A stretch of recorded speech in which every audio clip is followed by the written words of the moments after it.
Now अब हम जिस चीजों की बात करने जा रहे हैं वो आर्टिकल्स, दिख ही रहा होगा आर्टिकल्स के ऊपर। और आर्टिकल में आता है ए एंड द। जी हाँ, बहुत ही आईएमपी हो जाता है ये ग्रेजुएशन लेवल पर, चाहे कंपटीशन लेवल पर, चाहे आप 11th-12th के स्टूडेंट हो तो सबको ही देख सकते हैं, क्योंकि ए एंड द एक ऐसा आर्टिकल के एक ऐसा पोर्शन है जो किसी भी क्लास में आपको पीछे नहीं छोड़ता और आता ही आता है। कई लोग बहुत इजी समझते हैं और कई लोग कठिन समझते हैं, पर मैं बतला दूं अधिकांश लोग इसको गलत करके आते हैं। और गलती होती है एकदम छोटी सी, जानते सब कुछ रहते हैं पर ना जाने वो क्या गलत करते हैं। सबसे महत्वपूर्ण चीज ए अंदा में होता है हमें शब्दों का उच्चारण सही आना चाहिए। शब्दों का उच्चारण सही आना चाहिए।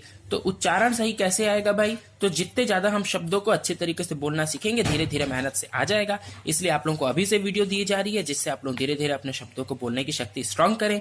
शब्द कैसे पहचाने और क्या बोले, तो मैं अपनी जितने भी सैनोनिम्स की वीडियो बनाया हूं ऐसे भविष्य में एंटोनिम्स की वीडियो बनाऊंगा। तो मैं जो बोलता हूं उस शब्द को मन में बैठाते जाइए। आप सही शब्द बोल रहे हैं तो मैं शब्द पे भी ध्यान देता हूं। तो इस प्रकार से आप हमारे वीडियोस देख करके भी अपने उच्चारण सुधार सकते हैं। अब आइए ए एंड द के ऊपर में डिटेल से चर्चा करते हैं। एग्जाम के रिस्पेक्ट में बहुत आईएमपी है। क्यों? क्योंकि कोई भी साल ऐसा नहीं हुआ जिसमें आर्टिकल के क्वेश्चंस ना पूछे गए हो, चाहे आप first year, second year, final year में हो। आर्टिकल के क्वेश्चन तो आने ही आने हैं बाबा, फिक्स है। तो अब एक ग्रामर की शुरुआत हुई है और फिर अभी नहीं, आप रेलवे को कॉम्पिटिशन दे, चाहे कोई भी कॉम्पिटिशन दे, ये आना ही आना है। तो आइए अब अपन शुरू करते हैं बिना वेस्ट किए टाइम को आर्टिकल्स को। सबसे पहले आर्टिकल में आता है ए।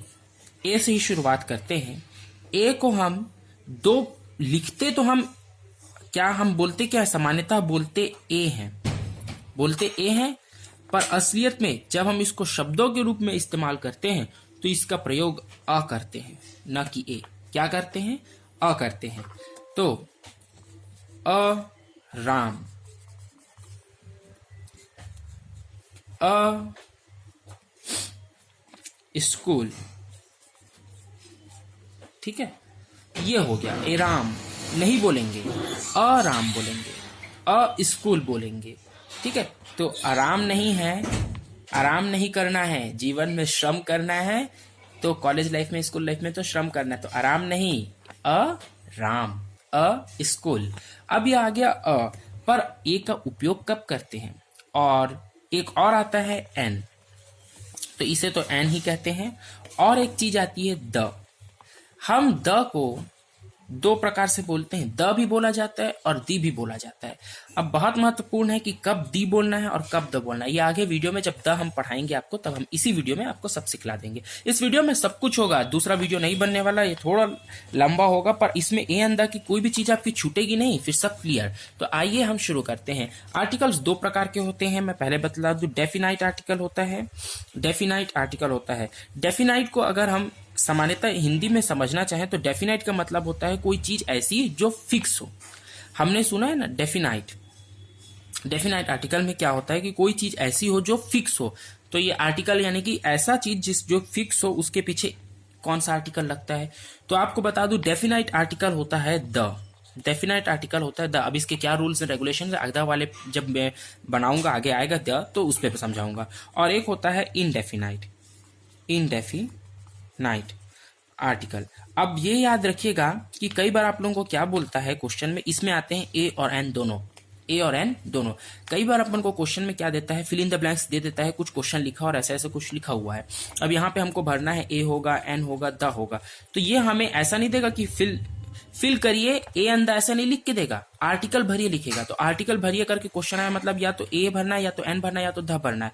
कई बार क्या करता है, इसे और इजी कर देता है, लिख देता है इनडेफिनाइट आर्टिकल भरिए। अब जब इसे और इजी कर दिया ना, इनडेफिनाइट आर्टिकल भरिए, तो कुछ लोग कंफ्यूज हो जाते हैं और आर्टिकल को ना देख के ये इनडेफिनाइट आर्टिकल क्या होता है हम तो पढ़े ही नहीं है बोलते हैं, और बोलते हैं सिलेबस से बाहर का क्वेश्चन था। अरे भैया, इनडेफिनाइट आर्टिकल करके आपको क्वेश्चन और आसान कर दिया। वो साफ साफ कह रहा है कि इसमें द नहीं आएगा, ए और एन में से ही कोई एक चुन के लिखो। अगर वो कह देता है डेफिनाइट आर्टिकल भरिए, तो हालांकि ऐसा कभी क्वेश्चन नहीं आएगा डेफिनाइट आर्टिकल भरिए, क्योंकि वो सिर्फ द होता है। तो ऐसा नहीं होने वाला, ठीक है। तो अब अपन जान गए कि डेफिनाइट आर्टिकल, इनडेफिनाइट आर्टिकल कौन कौन से होते हैं। अब इसके बाद में अपन पढ़ते चलते हैं ए एन के बारे में। अब ए और एन का उपयोग कब और कैसे करना है इसे मैं शुरुआत करता हूँ। सबसे पहला उपयोग एन का जब हम सीखेंगे तो हमें आपको बतला दूं कि एकदम इजी है, जो आप सब जानते ही होंगे कि वॉवेल्स होते हैं। और वॉवेल्स क्या क्या होते हैं? ए ई आई ओ यू, ये 5 वॉवेल्स होते हैं। कितने होते हैं? 5। ए ई आई ओ यू। अब याद रखिएगा, इनके आगे में एन का उपयोग होता है, ये सही है? नहीं। ए ई आई ओ यू के आगे में एन का उपयोग होगा, ये जरूरी नहीं है। हो भी सकता है, नहीं भी हो सकता है। जरूरी तो ये है कि वह शब्द इनका उच्चारण करना चाहिए। यानी कि ए से एप्पल लिखा है वो जरूरी नहीं है, इसमें ए का उच्चारण आए वो जरूरी है। एप्पल बोलने से ए का उच्चारण आ रहा है, इसलिए एप्पल के आगे हमेशा एन लगता है, ठीक है। पर जब आप देखेंगे अम्ब्रेला हम लिखते हैं तो अम्ब्रेला में है तो यू, और यू तो वॉवेल है, पर अम्ब्रेला के आगे में ए आता है। ए क्यों आता है? क्योंकि जब हम अम्ब्रेला लिखते हैं तो अम्ब्रेला के आगे में तो एन ही आता है यार। अम्ब्रेला अ हो जा रहा है ना, अम्ब्रेला तो आ रहा है, ये भी वॉवेल है। मैं समझ रहे हैं ना आप लोग क्या कह रहे हैं? मैं वो शब्द नहीं ढूंढ पा रहा हूं जो उच्चारण इसका करता हो। आगे हमको मिलेगा तो मैं आप लोगों को जरूर बतलाऊंगा, ठीक है। कोई भी एक शब्द मुझे दिख नहीं रहा है वैसा। तो अब ये ए ई आई ओ यू के आगे में एन लगता है, ये नहीं है। जो ए उच्चारण दे हिंदी में, जो ई उच्चारण दे हिंदी में क्या होता है? आ ई ई उ ए ए ओ आ, ये पढ़े हैं ना। तो ये आई उच्चारण दे, ठीक है। आई उच्चारण दे, ओ का उच्चारण दे, यू तो यू भले हम बोलते यू हैं, पर जिसको लिखते हैं ना तो अम्ब्रेला हो जाता है, ठीक है।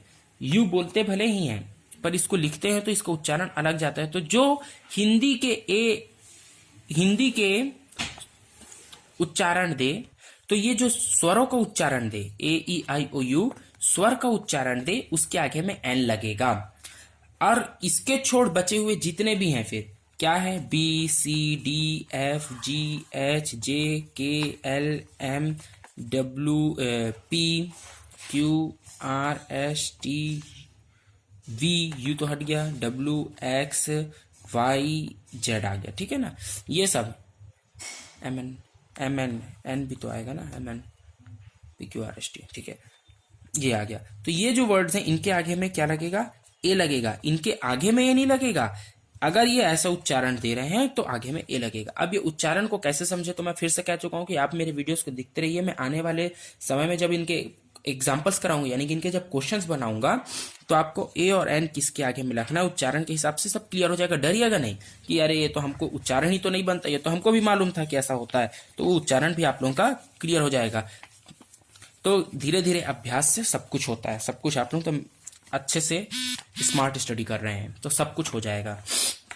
अब बात ये आती है कि ठीक है, हमने एक चीज पढ़ लिया, अब ए का उपयोग और कहाँ होता है? तो एक चीज और बतला दूं, ए का उपयोग एक को दर्शाने के लिए भी होता है, एक को, ठीक है। एन का उपयोग भी हमेशा एक को दर्शाने के लिए होता है। अब इससे मतलब ये साफ हो गया कि अगर कोई चीज ए ई आई ओ यू से शुरू है या किसी से भी शुरू है, पर यदि वो प्लूरल फॉर्म में है, यानी कि एक वचन ना होकर के बहुवचन में है, एक वचन ना होकर बहुवचन में है, तो कभी भी बहुवचन में होने की स्थिति पे उसके आगे ए या एन नहीं लगेगा, चाहे वो ए ई आई ओ यू ही क्यों ना हो, ए ई आई ओ यू ही क्यों ना हो। जैसे एप्पल है तो एन लगा, पर जैसे ये एप्पल्स हो जाएगा ना तो हम उसके आगे में एन नहीं लगा सकते, ए नहीं लगा सकते, फिर द ही लगा सकते हैं या कुछ नहीं लगाना पड़ेगा, ठीक है।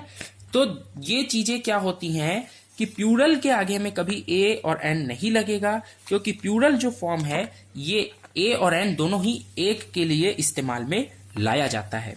अब अगला चीज क्या आता है कि ये तो अपन समझ गए कि अब एक चीज बताओ कि जो मैंने डेफिनाइट बोला था, तो डेफिनाइट आर्टिकल में जिसमें द आता है, तो मैंने पहले ही बोला था कि किसी चीज को जो किसी फिक्स पर्सन के बारे में हमें बताए, जो किसी फिक्स पर्सन के बारे में, किसी एक के बारे में ना, किसी एक व्यक्ति विशेष के बारे में सीधे सीधे बतलाए, जिसके बारे में हम जानते हैं, ठीक है, पॉइंट आउट पर्टिकुलर पर्सन और थिंग, या फिर किसी एक पर्टिकुलर थिंग, पर्टिकुलर मतलब किसी एक विशेष थिंग वस्तु के बारे में बतलाए, तब फिर हम उसके आगे में द का उपयोग करते हैं। पर वहीं जो किसी एक पर्टिकुलर वस्तु या विशेष के बारे में नहीं बतला रही, जैसे कि बोल देता है किसी भी एक की ओर इंगित कर रहा है कि कोई एक आदमी हमारे घर में आया था, तो उसके लिए कोई के लिए ए का प्रयोग किया जाता है। ये भी याद रखिएगा, जब कोई, मैंने भी अच्छा वाक्य बोल दिया, जब मैं कोई बोला ना, तो कोई एक आदमी हमारे घर में आया था,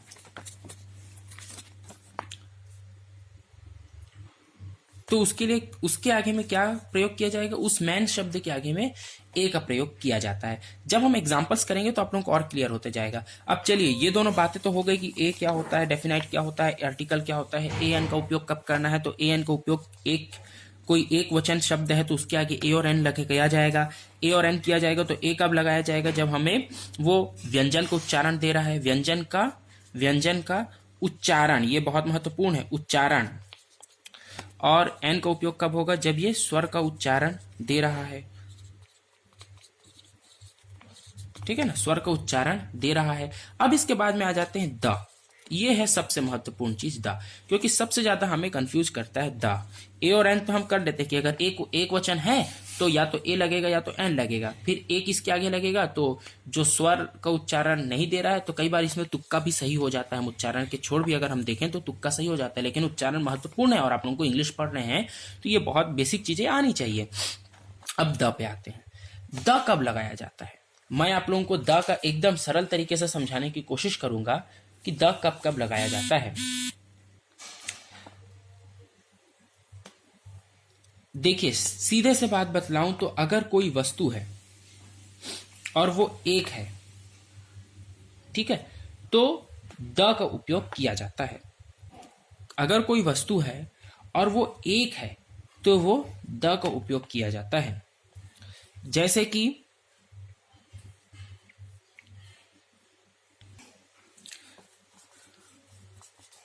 बुक्स लिखा हुआ है तो हम लिख सकते हैं द बुक्स, ठीक है, क्योंकि ये पूरे के पूरे जाति को शामिल कर रहा है।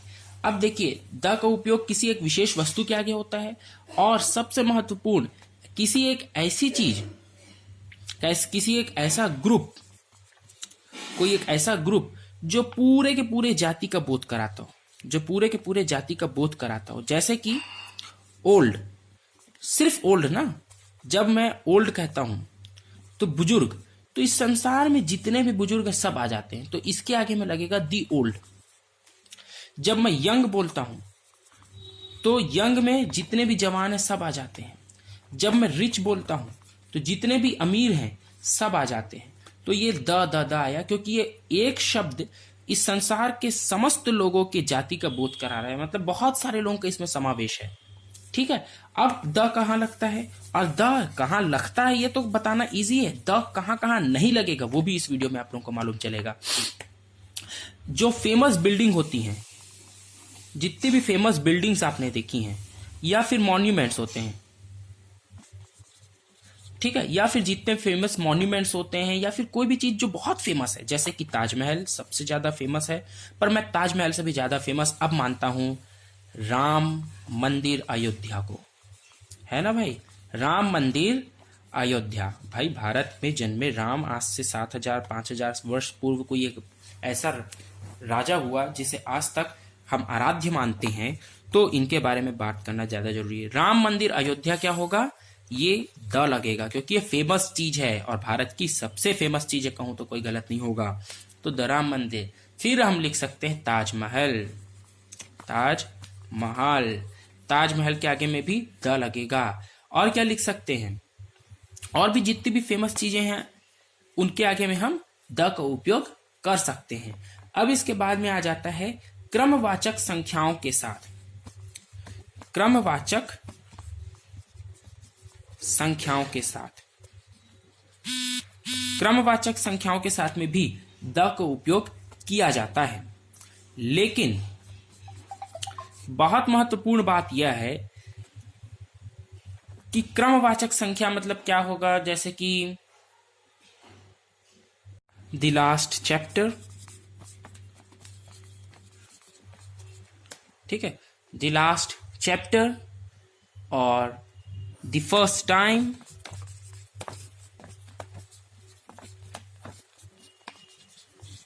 यानी कि अंतिम अध्याय। तो अंतिम अध्याय मतलब अध्याय तो था, ये लास्ट ये दिखा रहा है कि सबसे अंत है। अब ये है तो सामान्य शब्द लास्ट शब्द, पर इससे ये समझ में आ जा रहा है कि ये अंतिम होगा जो भी होगा, तो क्रमवाचक संख्या में आ गया। द फर्स्ट पहला, टाइम पहली बार मेरे साथ हुआ, द फर्स्ट टाइम मेरे साथ ऐसा हुआ। तो हम बोलते नहीं कई बार कि मेरे जीवन में पहली बार ऐसा घटा, तो द फर्स्ट टाइम। तो जब फर्स्ट टाइम हम लिखते हैं तो ये क्या लिखेंगे, द लिखेंगे। इसी प्रकार से हो सकता है the second occasion, the third occasion, ऐसा दूसरे त्योहार में, तीसरे त्योहार में, पांचवी दिवाली, छठवीं दिवाली, ऐसा होता है, ठीक है। तो ये आ गया अपना एक। अब और कब द का उपयोग होता है, जब भी सुपरलेटिव डिग्री आप लोगों को दिख जाए। सुपरलेटिव डिग्री मतलब समझ रहे हैं ना क्या होता है super degree, old, old, older, oldest, तो ये होता है सुपरलेटिव डिग्री, ठीक है। यंग, यंगर, यंगेस्ट, तो जिसमें EST लगता है ना लास्ट में, वो होता है सुपरलेटिव डिग्री। तो उस सुपरलेटिव डिग्री, इस दोनों की बात नहीं कर रहा, पर जब भी सुपरलेटिव डिग्री हो, ओल्डेस्ट हो, यंगेस्ट हो, हाईएस्ट हो, वीकेस्ट हो, तब की स्थिति पे हमेशा याद रखिएगा द उसके आगे में लगेगा, यानी कि सुपरलेटिव डिग्री के आगे में द का उपयोग किया जाता है। बहुत इत्मीनान से सुनिए जो मैं बोल रहा हूं, उन वाक्यों को अपने दिलो दिमाग में रखते जाइए, और मैं तो कहूंगा इस वीडियो को दोबारा देख लीजिएगा, 2 बार देख लेने से फिर कभी नहीं भूलने वाले। द का उपयोग किया जाता है। और कब द का उपयोग किया जाता है, कभी भी किसी भी कंट्री के साथ में द का उपयोग नहीं किया जाता। अब नहीं वाला मैं शुरू कर रहा हूं, द का उपयोग कब कब नहीं करना है इनको बतला दूं। तो कंट्री के आगे कभी भी द का उपयोग नहीं करना है, पर ध्यान दीजिएगा जब कंट्री के साथ में किंगडम जुड़ जाए, किंगडम जुड़ जाए, जैसे कि द यूनाइटेड किंगडम। देखो अब मैं खुद द लिख दिया गलती से, तो गलती से नहीं लिखा, वो सही लिखा, गलती से लिखा है पर सही लिखा है, मैं लिखने वाला नहीं था, इसको ब्लैंक छोड़ना था, आपसे पूछता। यूनाइटेड किंगडम, तो यूनाइटेड किंगडम मतलब यूके की हम बात कर रहे हैं। यूके किसको कहते हैं पता है, ब्रिटेन को, ब्रिटेन को। पर ब्रिटेन को कहते हैं तो ब्रिटेन अब्रिटेन होगा, परंतु याद रखिएगा जब हम इसके साथ में ग्रेट लगा देते हैं, GREAT ग्रेट लगा देते हैं, तो फिर हो जाता है दी ग्रेट ब्रिटेन। यानी कि अगर किसी देश के साथ में ग्रेट शब्द जुड़ जाए तो वो द लगता है, वरना ये ए ब्रिटेन था। इसी प्रकार से जब यूनाइटेड के साथ में किंगडम जुड़ गया, यानी किसी देश के साथ में किंगडम जुड़ा है, तो उसके आगे में द लगेगा। और क्या जुड़ सकता है, रिपब्लिक जुड़ेगा, रिपब्लिक। तो रशिया को क्या कहते हैं, रशिया का रिपब्लिक जुड़ जाए, ठीक है, किंगडम जुड़ जाए या स्टेट जुड़ जाए, स्टेट जुड़ जाए, यूनाइटेड स्टेट ऑफ अमेरिका, सिर्फ अमेरिका बोलते तो ए लगता, पर United state of America, USA, तो यूनाइटेड स्टेट ऑफ अमेरिका में, तो इसमें क्या लगेगा, आगे में लगाना होगा तो द लगेगा, ठीक है, यूनाइटेड स्टेट ऑफ अमेरिका में द लगेगा। तो तब द लगता है, बाकी अगर कोई भी सामान्य देश हो तो इंडिया के आगे में कभी भी द नहीं लगेगा, ठीक है, ए लगेगा।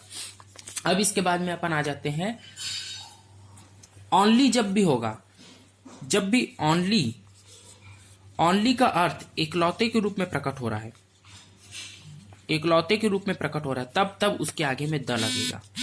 ओनली का जब एकलौते के रूप में अर्थ प्रकट हो तो द लगेगा, ठीक है। तो इतने सारी चीजें तो अब मेरे को लगता है कि आप लोगों को समझ में आ गई होंगी। अब कहां कहां द का उपयोग नहीं करना है, तो किसी भी बीमारी के, क्योंकि द एक सम्मानजनक शब्द है, हमने कहा ताजमहल के आगे द लगेगा, हमने कहा राम जन्मभूमि के आगे द लगेगा, तो ये सम्मानजनक चीजें ना, विशेष वस्तु के आगे द लगेगा, जिन्हें हम पहले से जानते हैं उन वस्तुओं के आगे द लगेगा। तो द का डिसीज के आगे, यानी किसी भी बीमारी के आगे में द का उपयोग कभी नहीं करना है, डिसीज शब्द के आगे द का उपयोग नहीं करना है। किसी भी भाषा के आगे, हिंदी के आगे में द कभी नहीं लगाना, किसी भी भाषा के आगे में द का उपयोग नहीं करना है, द का उपयोग नहीं, द के उपयोग नहीं बीमारी के आगे में।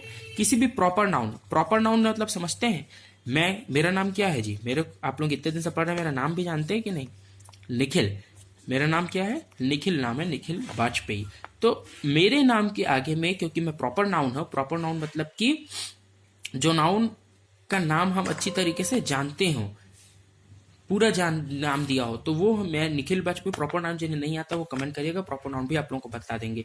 तो हमेशा प्रॉपर नाउन के आगे में क्या उपयोग करा जाता है? द का उपयोग नहीं किया जाता, क्योंकि निखिल वाजपेयी एकमात्र निखिल वाजपेयी है। निखिल वाजपेयी एकमात्र निखिल वाजपेयी है, और इसके आगे में हमेशा ए लगेगा, हमेशा ए लगेगा। ठीक है, तो ये आप लोगों का एक सामान्य चीजें हैं। और किसी भी कंट्री के नेम के आगे नहीं लगता है तो हम जाने गए हैं, कंडीशन उसकी मैंने आप लोगों को बतला ही दी है। अब प्रश्न आता है द कब बोलना है और दी कब बोलना है। तो हमेशा याद रखिएगा, जब भी कोई शब्द वॉवेल में है, वॉवेल में है, स्वर में दिया हुआ है, स्वर उच्चारण हो रहा है, तो द लगाना है। और जब भी किसी शब्द का कॉन्सोनेंट में दिया हुआ है, यानी कि उसका व्यंजन के रूप में उच्चारण हो रहा है, तो दी लगाना है। समझ में आ गया होगा। अब इसके आगे हमारी वीडियो आने वाली है क्वेश्चंस के ऊपर, तो लाइक कर ले, सब्सक्राइब कर ले। बिना सब्सक्राइब के आपको वीडियोस नहीं मिलने वाली। शेयर जरूर करिए सभी के साथ।